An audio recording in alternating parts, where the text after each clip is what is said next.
Vincent Astrolabio binugbog ang kalabang Thai sa first round. Panalo via knockout.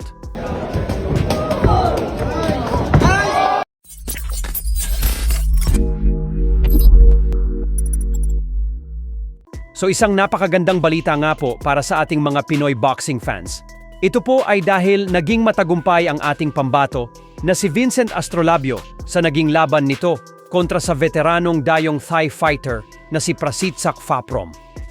At first round pa lang binugbog na ni Astrolabio si Faprom hanggang sa tuluyan na itong bumagsak sa huling minuto ng first round.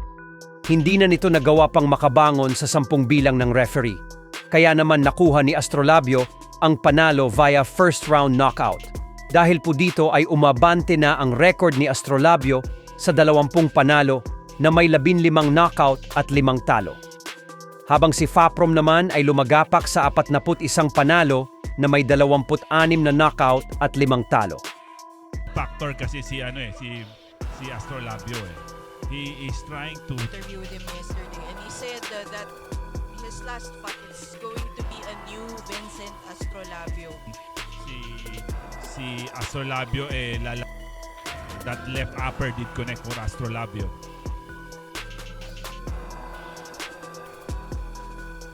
Yeah.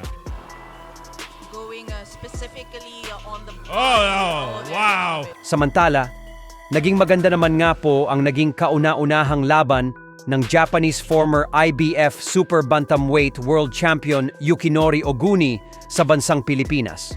Ito po ay dahil bumida din ito sa co-main event, kung saan nagpakitang gilas din ito matapos magpaula ng walang tigil na kombinasyon kontra sa ating pambato na si Jonjon Estrada. At sa kasamaang palad po ay walang naging sagot ang ating kababayan sa mga imbinabatong suntok ni Oguni. Kaya naman pagkatapos ng first round ay hindi na ito nagpatuloy pa sa laban. Hindi po inaasahan ang pagyayari na ito. Kaya maging ang kampo ni Oguni ay nangulat dito. Pero ganoon pa man nga po ay nakuha naman niya ang panalong by a first round technical knockout. Dahil sa panalong ito ni Oguni ay umabanti na ngayon ang kanyang record sa 22 panalo. Size difference is very obvious. 55-pounder. Yeah. So we see initiating change. The jab straight to the body by fight against Jonjon Estrada.